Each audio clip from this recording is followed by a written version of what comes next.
Europe are thrilled. Okay, let's watch this. Cioè, si tiene che padrona. It's the mid-90s.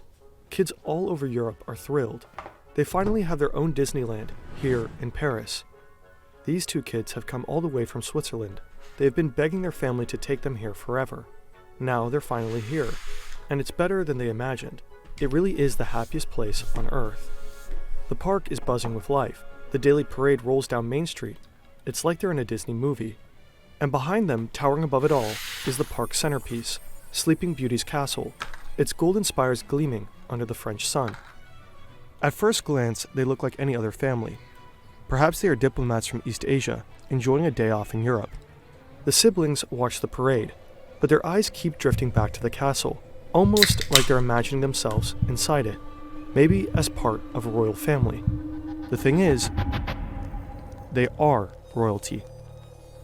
But their life is no fairy tale. When the boy grows up, he'll have his own empire. When the girl grows up, she'll become one of the most dangerous women in the world. US officials see Kim Yo-jong as one of the key regime insiders. Kim officially about Kim Yo-jong leadership role.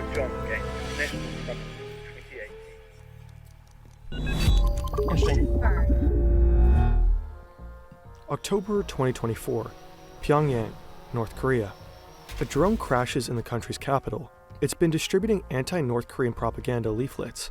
It was most likely sent by South Korea, another act in the decades-long war between the two formerly united countries. The regime issues an official statement, warning that South Korea can expect the worst if they dare to escalate military tensions again. Cioè, both Koreas were Koreas, right? And then they split into two? Worst meaning nuclear retaliation. The border is armed at full wartime strength, on standby to open fire. Nuclear threats coming out of North Korea are nothing new. Kim Jong-un has long threatened to annihilate his neighbor and regularly flaunts the regime's growing nuclear arsenal. What is new is that this threat isn't coming from him. It's coming from her.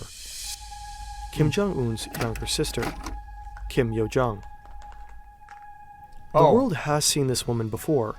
In February 2018, at the Winter Olympic Games in South Korea, for the first time in decades, a direct member of the Kim family sets foot on South Korean soil. For 3 days, Kim Yo-jong captivates the media, attending meetings, having lunch with South Korea's president, Moon Jae-in, shaking hands. Unlike her brother, she is not intimidating. She is not shouting threats. But She why? is charming, soft-spoken, and diplomatic. For a brief moment, it feels like North Korea might be changing course. Maybe this is the start of a new era, a path to peace. But the Yo-jong people see in South Korea is just one side of her. Soon, the world will see the other. North Korea is a country built on control. Every piece of information is carefully managed by the regime. Outside on a one-year plan, you probably completely your digital. The Kims aren't just rulers. They are chosen by fate. Their power is divine. Every policy, every decision, every act of the regime serves a single purpose: ensuring the Kim dynasty's survival. Kim Yo-jong was born in 1987, or maybe in 1989. It's hard to verify. In 2011, Kim Jong-il dies unexpectedly. His youngest son, Kim Jong-un, is declared his successor. At his father's funeral, a young woman stands behind him, dressed in black, head tilted to the side, gaze lowered. She weeps like the others, but unlike her brother, nobody knows her name. Kim Yo-jong has spent her entire life in the shadows. Even inside North Korea, her existence is a secret. No photos, no official mention, no trace of her in state media. Right. But that changes in the chaos of succession. At first, she blends in like any other aide, a quiet, dutiful presence in the background. She carries her brother's clipboard, stands at his side, and holds out a heavy crystal ashtray so the chain-smoking dictator can flick away his ashes. To the outside world, she looks just like another assistant. But if you look like a closely, smoking squire. she's always there, standing behind him at key moments, ensuring everything runs according to plan. Foreign analysts start noticing her presence. Intelligence agencies, journalists, and defectors all begin asking the same question. Who is she? Who? For Kim Jong-un at least, she's a close confidant, the only member of the family he truly trusts. Maybe that has something to do with her childhood in Europe. Switzerland in the mid-90s. Two North Korean children enroll in a private school in the city of Bern. Officially, they're the children of diplomats, but their passport names are fake. Nobody knows they are really the heirs to North Korea's most powerful family. Here, Wait, how do they even do that? they're just two foreign kids in a country far away from Pyongyang. To their classmates, they seem like normal kids, playing Chat, how can you even fake... Chat, I kinda hate that. Like, how can you even fake any documents? This is insane. soccer, But how and though? inviting friends over to their modest apartment, going on ski trips, traveling Europe, and visiting Disneyland. A regular family. Except they're not. 우리는 평범한 집에서 살았고 평범한 가족처럼 행동했다. 나는 그들의 어머니처럼 행동했다. Their mother isn't their mother. Ko Young-suk, their aunt, was sent to care for them in Switzerland. Years Oh, later, real she docs, defected fake to names. the US, Okay, yeah. where she appears to have been living in secrecy ever since. Makes Ko sense. Young-suk told the Post she traveled from North Korea to take care of Kim, his older brother, and younger sister when they attended this boarding school in Switzerland. And just like her fake mother, one day the two fake diplomat kids vanished too. No warnings, no goodbyes. Jung-un and Yo-jung are pulled from school and sent back to North Korea.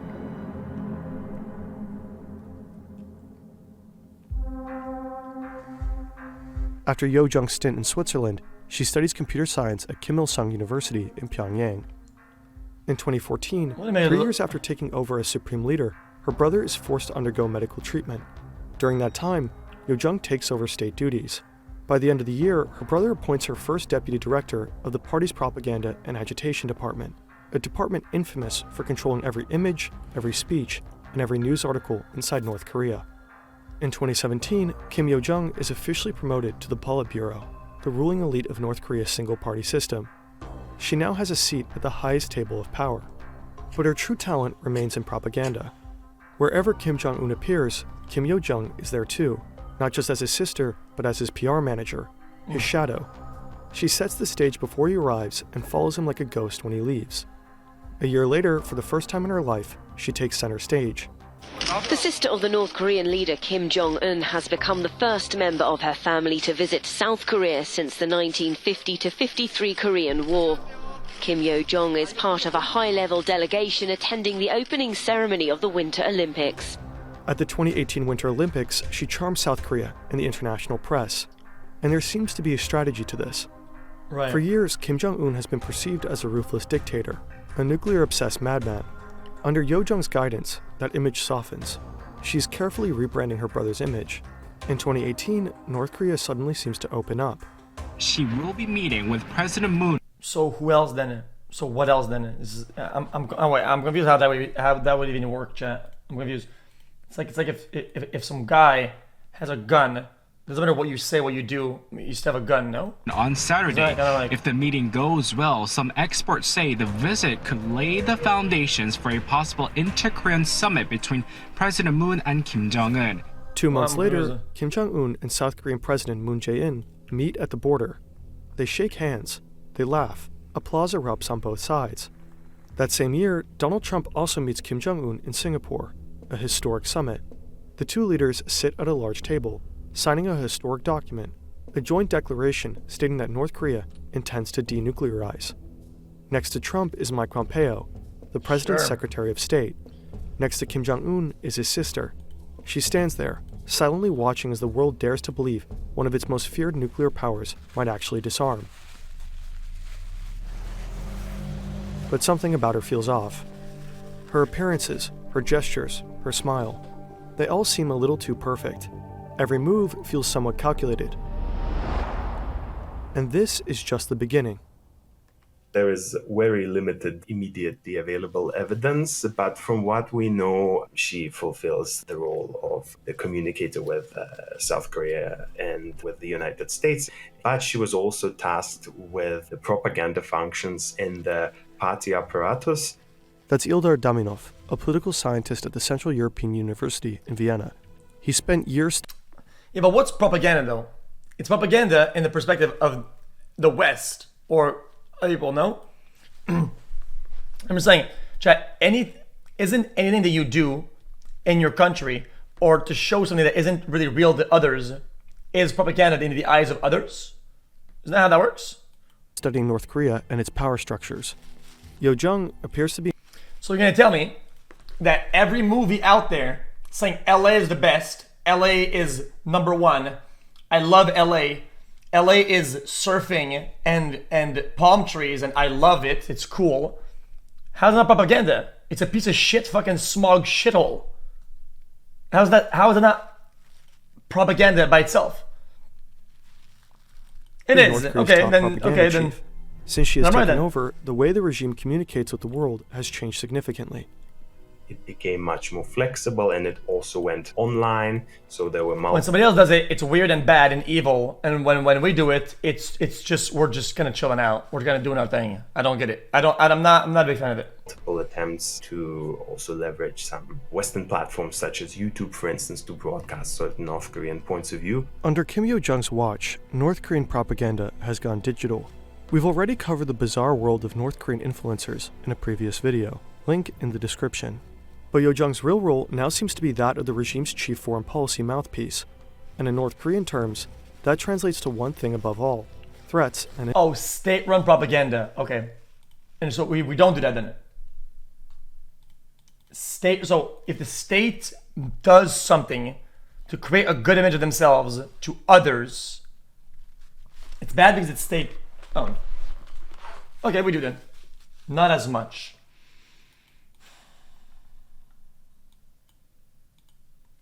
Confusing. insults.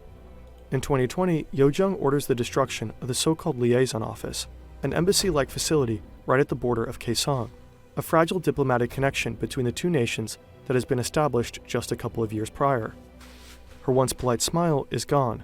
Her rhetoric gets more resentful and insulting. 남조선의 인간 쓰레기들, 남조선 권위자 놈들을 근절한 쓰레기통에 버려야 한다.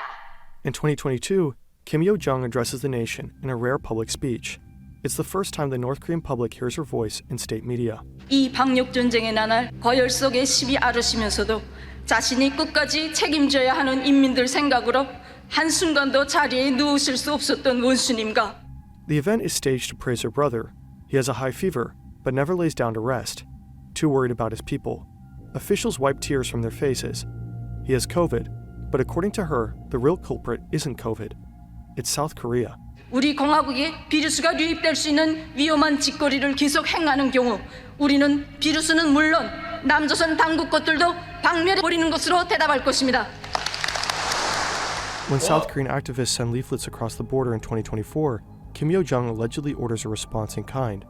Balloons floating back over the DMZ, carrying bags of garbage and feces.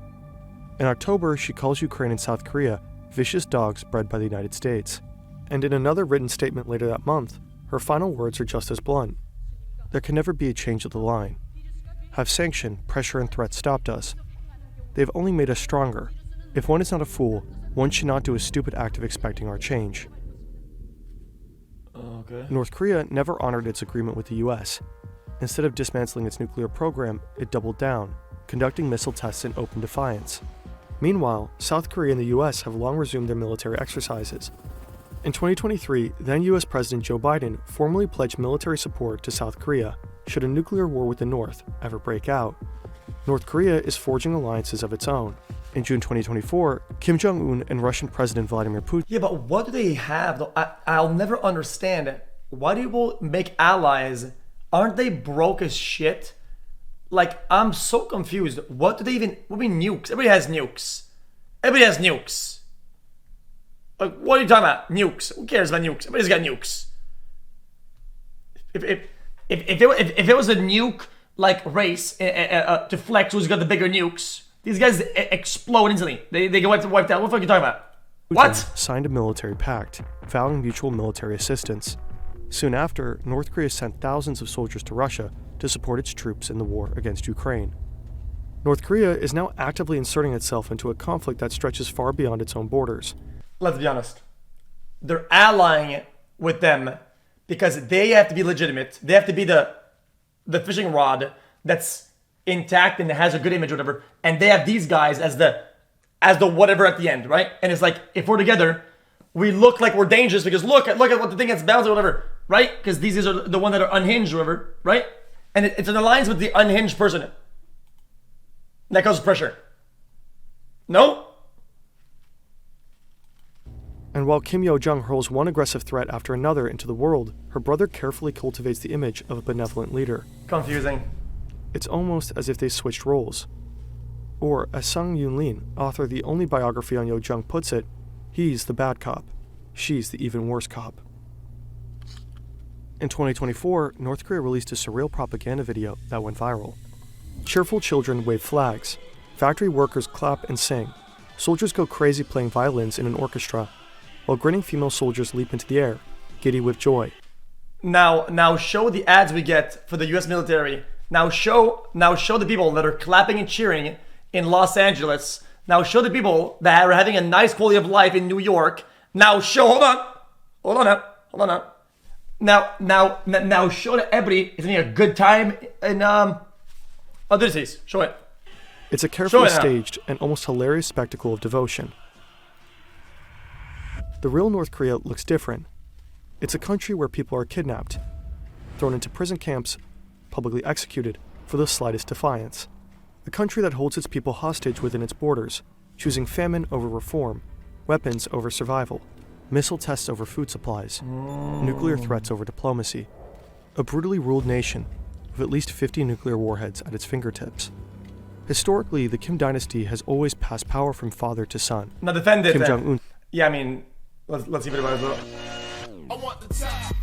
I'll play the numbers in. There's no way that the United States is spending a lot on some of these endeavors, right?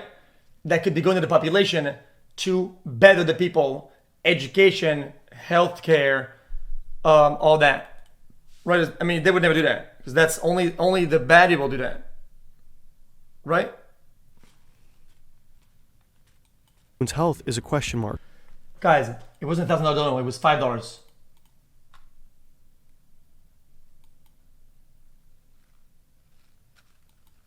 Oh shit, it was $1,000. What the fuck? That was an hour ago, what?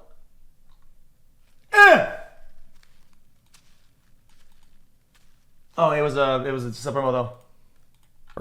He's only in his early 40s, but rumored to have severe health problems, likely due to his chain smoking, excessive drinking, and rumored heart issues. If something were to happen to him tomorrow, North Korea would be left with no clear successor. At least, no male successor. It's a self-promo. In recent years, North Korea has quietly been introducing another Kim to the public, Jong-un's daughter, Ju-ae. She's been seen at missile launches, standing beside her father, eerily composed for a child. State media call her the beloved daughter and the respected child. Some analysts believe she's being groomed as the next supreme leader. The thing is, Kim Ju-ae is only 11.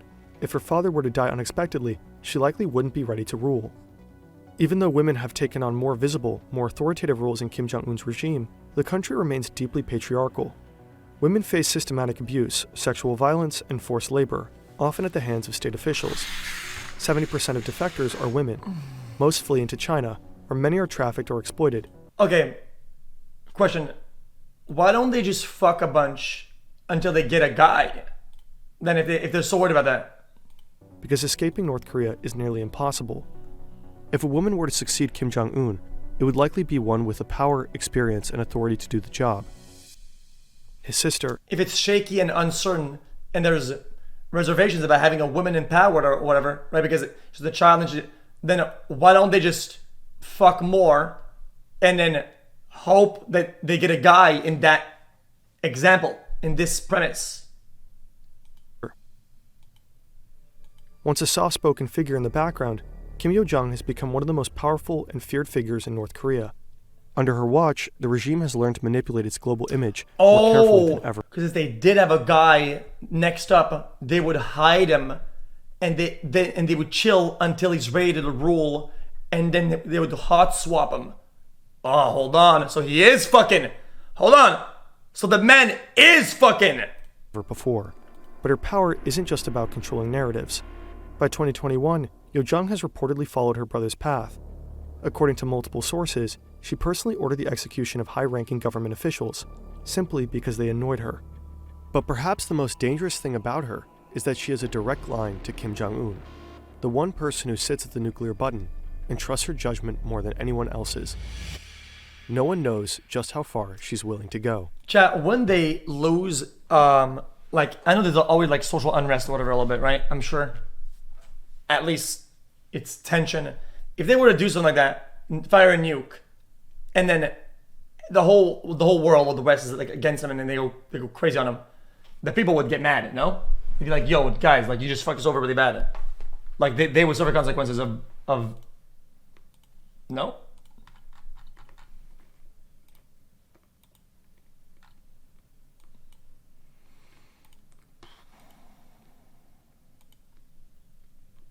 I mean, how many unhinged nations are there out there?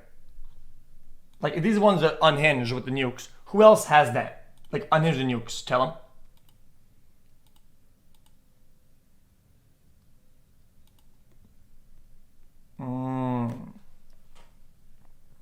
Interesting. Now, why don't they just go like, if you ally with an unhinged, you're also unhinged as like a rule. Think about that. Thoughts?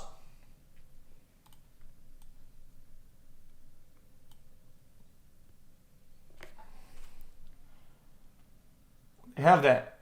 Interesting. Chat, I will watch many of these videos, chat. I'm going to learn geopolitics, and I'm going to become a geopolitics god. And when I get brought into an argument, I'm going to bone in the arguments. I'm going to actually rule.